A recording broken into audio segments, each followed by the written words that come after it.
Prezados irmãos e irmãs do programa Arte Espírita em Foco, estamos mais uma vez aqui, hoje já no meu ambiente convencional, que é aqui na Casa Espírita, diante desse cartaz que nós colocamos aqui. E nós gostaríamos de informá-los que a minha mãe, graças a Deus, está bem, já está em casa, está se recuperando. Logicamente que ainda está a recuperação lenta, que ela tem 99 anos, mas graças a Deus está bem. E porque o último vídeo eu gravei no hospital, E aí muitas pessoas me perguntaram como é que ela está, então graças a Deus ela está bem. Bem, hoje o nosso conto é Cantata de Carolina. Eu vou ler e depois a gente comenta. Eu sou apaixonado por um fantasma. Isso é esquisito, mas tem o espírito de uma mulher linda que me visita de vez em quando, trazendo consolo ao meu coração alquebrado. Ela disse que um dia virá me buscar, levando-me com ela. Espero que isso realmente aconteça, porque ela é linda, muito linda. Possui nos cabelos um véu com pérolas estreladas que espalham luzes imateriais e iluminam a escuridão do meu quarto. Para que vocês compreendam o significado do meu relato, preciso contar porque atualmente preciso de um fantasma feminino para consolar as minhas noites. Na juventude, eu tive um restaurante que me dava lucros seguros. O problema da minha vida foi a desonestidade do meu irmão. Sei que não devemos colocar a culpa dos nossos fracassos em terceiros, mas vocês entenderão o porquê faço essa reflexão. Tive um restaurante chamado Viajor, situado no bairro de Ipanema. Era bem localizado, eu ganhava bem, o estabelecimento vivia repleto de clientes. Até que um dia, meu irmão Manuel Filinto apareceu para mudar os rumos da minha vida.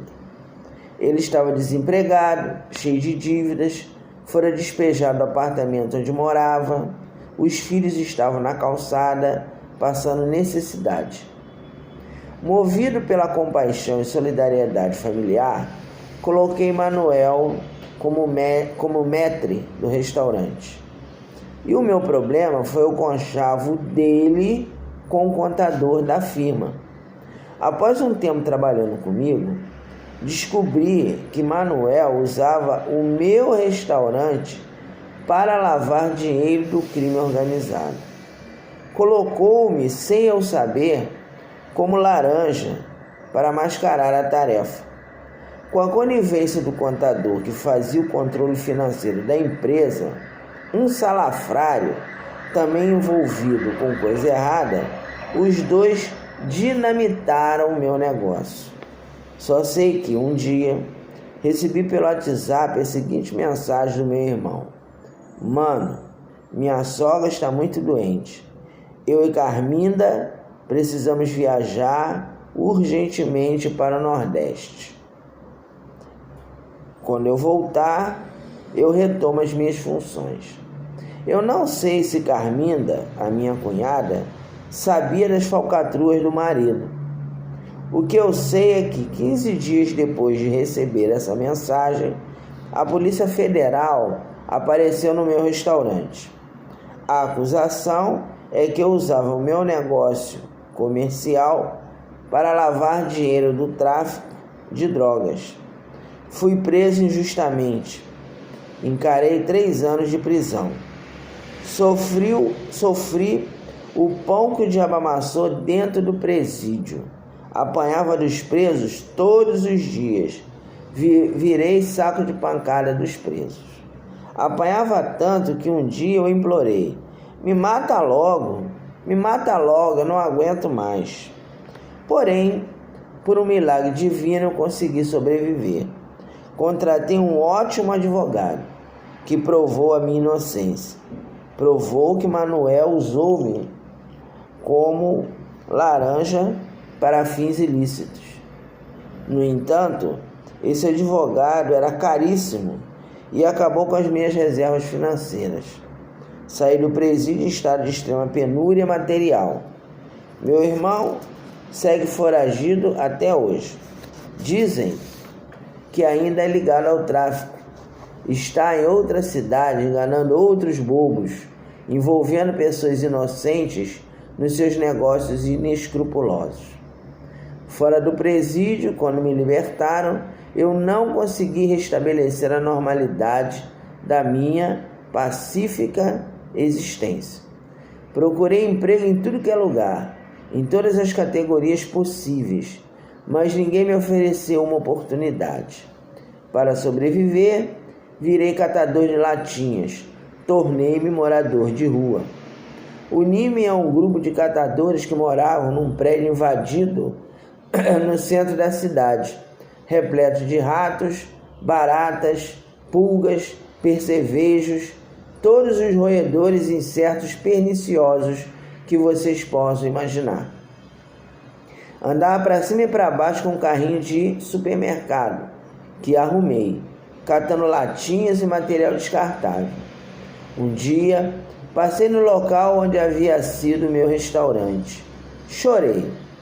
Um outro empresário instalara uma elegante loja de roupas femininas. Parei na calçada e fiquei olhando. E logo, um segurança da loja apareceu e enxotou-me. Sai daí, seu vagabundo, vai tomar um banho, seu fedorento. Aposto que você é cracudo. Eu, se fosse do governo, acabava com essa praga de morador de rua em 2 tempos. Era só dar um pipoco na testa de cada um de vocês e jogar o corpo no mar. Afastei-me para não ser agredido e humilhado, porque as lágrimas que caíram dos meus olhos naquele dia doíam demais, eram amargas demais. Em minhas andanças encontrei o angolano, um negro que fora meu colega de cela. Ele estava em liberdade condicional. Ao ver-me disse: "Você não quer trabalhar para mim, não?" Tirou da bolsa saquinhos de cocaína, heroína, êxtase, maconha, drogas de todos os tipos e qualidades. Ofereceu-me a seguinte oportunidade: "Será facílimo, meu parceiro. É só você ir com teu carrinho de catador nos endereços que vou te dar e entregar essas drogas aos usuários. No final do dia você me presta contas e te dou uma porcentagem. Você vai ver, a tua vida vai mudar. No mínimo você vai sair daquele pulgueiro onde você vive. Então, posso contar contigo? Me dá um tempo para pensar, angolano.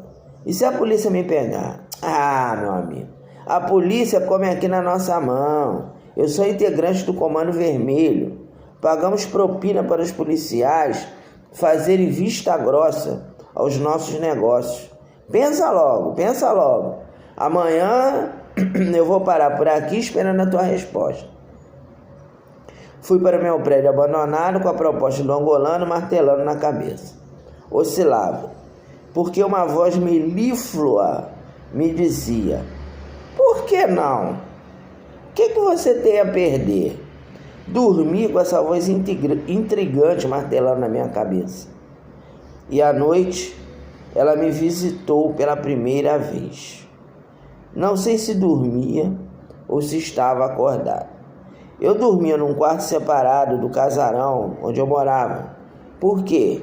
Devido ao meu trabalho de catador eficiente, eu conseguia mais alimento e dinheiro para o grupo.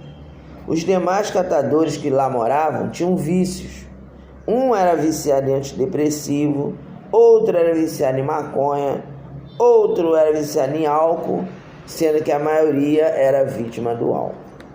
Brigavam muito entre si e eu precisava intervir para não sair morte. O que eles obtinham de recursos financeiros catando latinha e materiais recicláveis, eles gastavam para satisfazer o vício. Nesse dia crucial no qual eu deveria decidir o que faria da minha vida, ela surgiu. Vi entrando no meu quarto uma negra belíssima. Nos cabelos de estilo black havia uma renda fina com pérolas esmaltadas de luz que iluminava a escuridão do lugar. Parecia que eu estava diante de um anjo. Extasiado, disse: "Quem é a senhora?" Ela respondeu: "Eu sou Carolina de Jesus." Carolina de Jesus? Autora de Quarto de Despejo? Sim. Pegue papel e lápis. Eu vou te ajudar a escrever textos poéticos. Em vez de ligar-se angolano, o que irá acabar de estragar a sua vida, declame os textos que ditarei para você nas ruas. Não precisa dizer a ninguém que são meus. Pode dizer que você mesmo os escreve, movido pelas angústias da solidão, do abandono, da miséria, da fome. Coloque um chapéu no chão. Quando acabar de declamá-los, peça uma contribuição financeira dos ouvintes. E essa renda extra impedirá que você complique ainda mais a sua vida. Aceitei as recomendações de Carolina e passei a noite anotando textos lindos. Veja um exemplo. A fome da alma. A minha alma tem fome de sonhos. Ando pelas ruas tentando matar a fome do corpo, equilibrando-me na corda bamba do viver. Cato comida no lixo, aguento a cusparada dos homens, suporto as pedras que os meninos atiram em mim, corro das mordidas dos cães raivosos.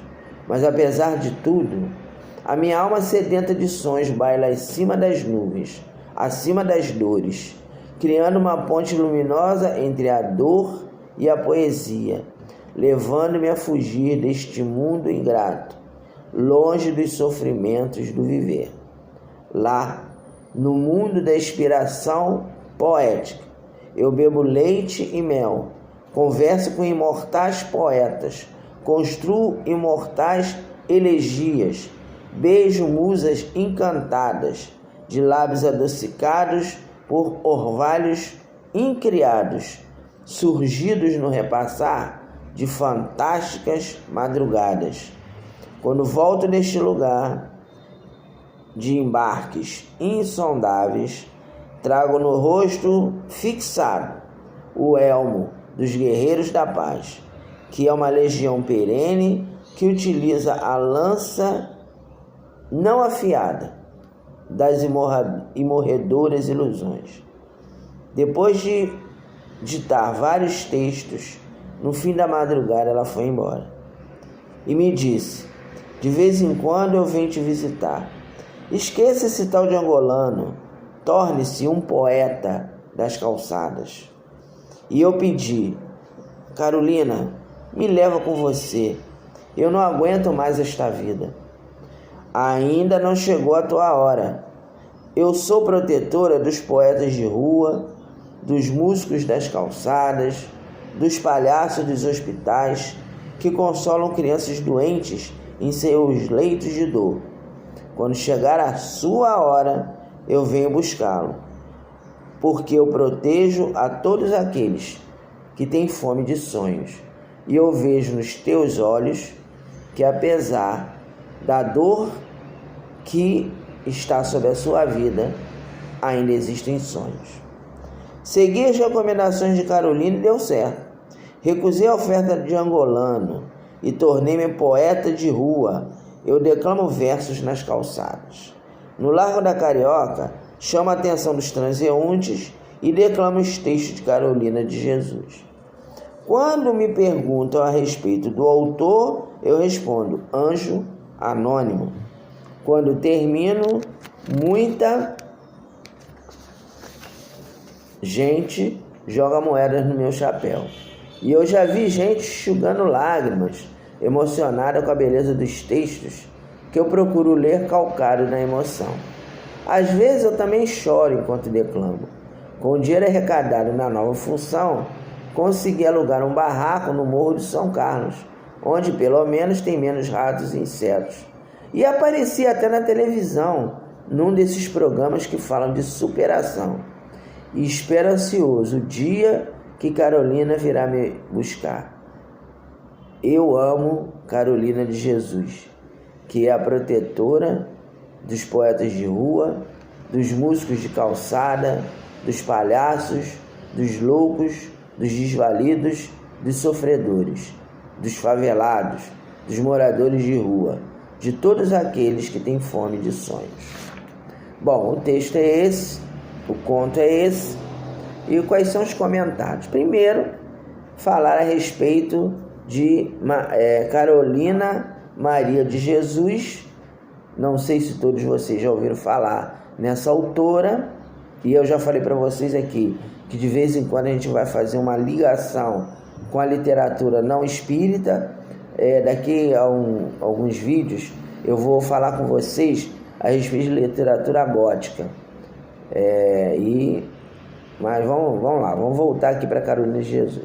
Então, a Carolina de Jesus, ela é uma autora brasileira que escreveu um livro que ficou marcado na literatura chamado de Quarto de Despejo Diário de uma Favelada, no qual ela fala sobre a fome, principalmente, a luta dela contra a fome. Então ela tinha filhos, não tinha marido, e ela era obrigada a sair nas ruas catando coisas, buscando comida no lixo para ela sobreviver. Só que ao chegar em casa, ela encontrava um tempinho para escrever sobre o que ela estava passando, sobre a vida dela. O que a gente pode falar sobre isso? Primeiro, depois eu vou falar para vocês o autor, mas eu não estou me lembrando agora. Se não me engano, acho que é Zuenir Ventura, mas depois eu vou botar na outro vídeo, eu coloco, que eu esqueci de anotar. Tem um livro muito importante que nós espíritas precisamos ler, chamado Cidade Partida. Cidade Partida. Mostrando que as nossas cidades têm duas áreas. A área daqueles que têm algo e a área daqueles que nada têm. Então nós que somos de classe média baixa, classe média, elite, nós vivemos na área dos que têm alguma coisa. E olhamos com desprezo aqueles que nada têm.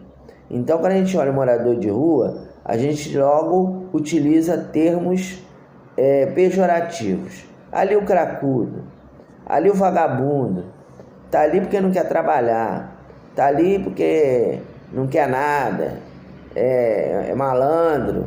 Então nós julgamos indevidamente aqueles que vivem na área da cidade daqueles que nada têm.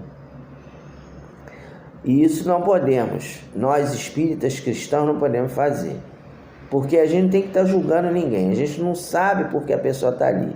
Então, já que a gente não sabe, é melhor não julgar. Nós não podemos generalizar dizendo que todo mundo está na rua, é cracudo, é vagabundo, é presidiário, é ladrão, é isso, é aquilo. A gente não sabe, né? A gente viu que o personagem era uma pessoa dita normal, que tinha uma vida dita normal, e que de repente houve um revertério na vida da pessoa e a pessoa ficou na rua. E tem muita gente que está na rua que está por necessidade, não é porque é vagabundo, quer trabalhar e tal, não. A gente já teve um outro vídeo aqui, né? Aquele Salada Suburbana, que a gente falou a respeito também dos andarilhos. Às vezes a depressão leva você a se tornar um andarilho, que é aquela pessoa que sai andando sem rumo. O Lima Barreto também, que eu falei aqui no outro vídeo, ele tinha uma deficiência, né, chamada mania deambulatória, que ele, quando estava triste, ele ficava andando pela cidade, então ficava às vezes até de madrugada andando pela cidade. Isso é mania deambulatória. Então tem muita gente que às vezes dormia na rua, né? porque ele às vezes saía da casa dele, que era lá em Todos os Santos, ia até Copacabana, ia até Jacarepaguá, ele saía andando. Então isso é mania deambulatória. E aí dormia na rua. Então, quer dizer, aí você vê que a população de rua tem muita gente nesse sentido. E aí o que acontece? Como nós vivemos numa cidade partida, quando essas pessoas que nada têm vão procurar emprego, ninguém dá chance. Fala assim, isso aqui é vagabundo, isso aqui não gosta de tomar banho, isso aqui não tem jeito, né? Então, nós temos, se nós realmente desejamos um mundo de regeneração, nós temos que nos unir enquanto homens de bem, enquanto pessoas de bem, para ressocializar aqueles que vivem nessa parte da cidade dos que nada têm, daqueles que estão chamados, que estão abaixo da linha da pobreza, aquela pessoa que fica em segurança alimentar, que come no café da manhã um salgado, alguma coisa, e não sabe se vai comer mais naquele dia, né? Então, nós, enquanto sociedade, temos que nos unir para eu creio que é muito difícil, mas pelo menos atenuar a situação daqueles que se encontram nesse estágio. E a gente vê que nós temos o nosso irmão Betinho, né, que ele desencarnou e agora está se aproximando do Natal, aquele Natal da solidariedade. Estava vendo hoje de manhã no jornal que tem a Corrida da Solidariedade, que é aquelas pessoas que correm e... foi ontem essa corrida, e aí pede para arrecadar alimento para o Natal sem fome. As pessoas que estão correndo, a inscrição é você doar 1 quilo ou mais de mantimento para aquele que tem fome.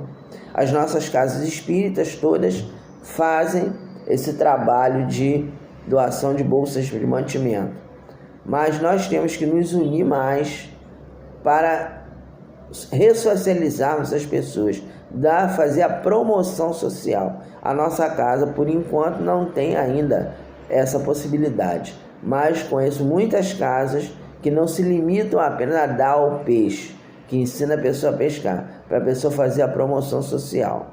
E um outro ponto muito importante também é a educação. Por isso que depois que eu saí da odontologia, eu me propus a fazer pedagogia. Eu ainda tenho um contato, né? Principalmente com a parte da literatura. Tenho algumas pessoas que me pedem para dar aula de literatura e eu faço. Então, por quê? Porque a promoção social começa também pela educação. Se você não está bem preparado, você vai fazer um concurso, você não passa. E você vê que o número de analfabetos funcionais é muito grande. O que é analfabeto funcional? É aquela pessoa que copia, mas não interpreta o texto corretamente. A gente vê, por exemplo, que uma das grandes dificuldades que o Espiritismo tem na sua divulgação é que muita gente, até espírita mesmo, com anos de casa espírita, lê as obras de Kardec e não entendem. A gente vê, por exemplo, que a maioria dos espíritos não conhece a Revista Espírita. São 12 volumes, é um trabalho complementar maravilhoso da codificação que eu estou relendo e estou fazendo isso. Aí tem uma outra situação, né? A pessoa fala, mas eu não tenho tempo para ler, né? Eu estou aposentado. Aí, mas você tá porque tem um vagabundo, você não lê, você tem tempo de ler e tal. Então, como fazer, né? A gente tirar 1 hora por semana para ler já é alguma coisa. 1 hora por semana ou meia hora por semana, um tempo para leitura. Nós temos que ter um tempo de leitura, tá? Para a gente ler, né? Agora, como a minha mãe está doente, por exemplo, eu estou lendo pouquíssimo. Não estou lendo como eu ficava lendo um livro atrás do outro. Agora eu não estou podendo, eu tenho que dar atenção a ela. Então eu estou tentando manter essa 1 hora por semana, pelo menos, eu pegar o livro para ler, porque eu tenho que estudar a doutrina para eu poder me modificar, né? Então, isso possibilita que nós preparemos o mundo de regeneração. Porque a gente fala assim, o mundo de regeneração é o seguinte, vão reencarnar espíritos regenerados e eles vão resolver os problemas do mundo. Não é assim. Não é assim. O mundo regenerado vai acontecer se nós, homens de bem, que não somos regenerados, somos imperfeitos, nos unirmos e mudar o nosso pensamento, e mudar a nossa conduta, né? Então, ir ao encontro daqueles que estão no lado daqueles que estão abaixo da linha da pobreza e levar uma palavra amiga, levar um livro, levar um consolo, porque a gente fala muito em ajuda material e parece que é só dar dinheiro, dar coisas materiais, mas quando você se interessa de ler um livro para uma pessoa, de você ir num asilo, né, visitar um asilo, ler para um velhinho, aquilo ali é alguma coisa que você está fazendo para ir ao encontro daqueles que estão no lado daqueles que nada têm, da cidade partida daqueles que nada têm, né? Então eu recomendo a vocês a leitura do Quarto de Despejo, recomendo a vocês a leitura do Cidade Partida. Por quê? Porque o espírita tem que ler tudo. Eu já falei para vocês aqui no vídeo do Lima Barreto. A gente tem que ler tudo, porque não podemos enveredar pelo caminho da ortodoxia. Eu conheci uma moça que ela falou assim: não leio esses livros que você lê não, porque se eu tenho a doutrina, eu não preciso de ler mais nada. Não, isso é uma postura ortodoxa. A gente vai acabar, quem pensa assim é fanático.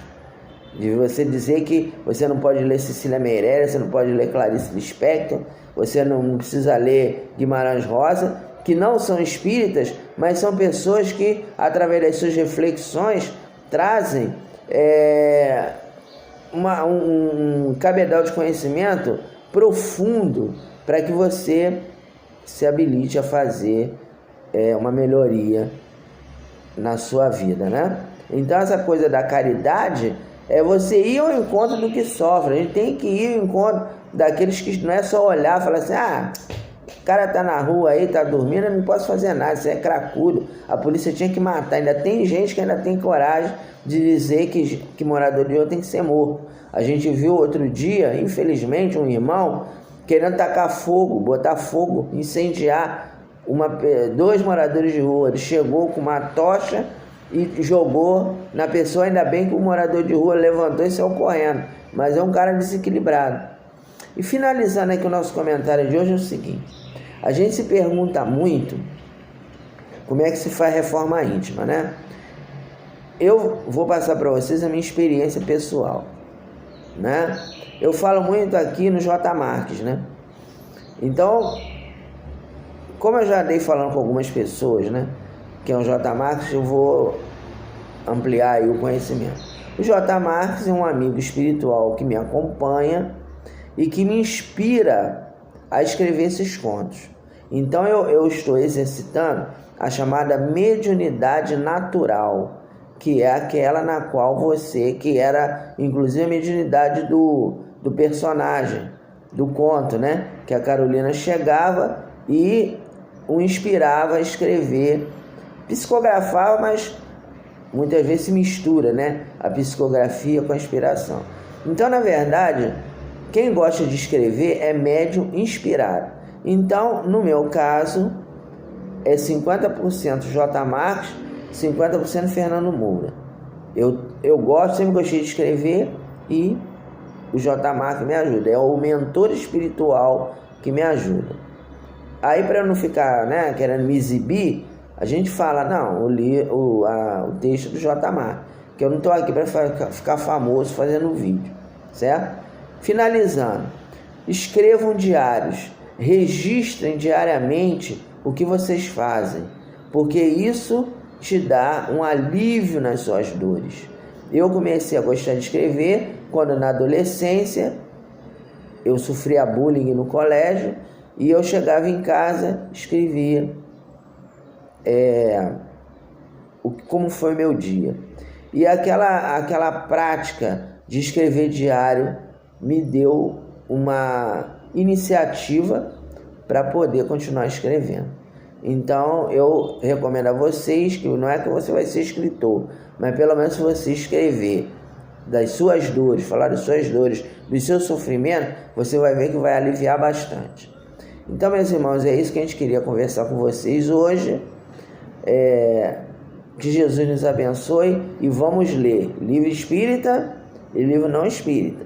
Então, dever de casa, quarto de despejo e cidade partida, que eu vou dizer para vocês qual é o autor no próximo vídeo. Que Jesus nos abençoe.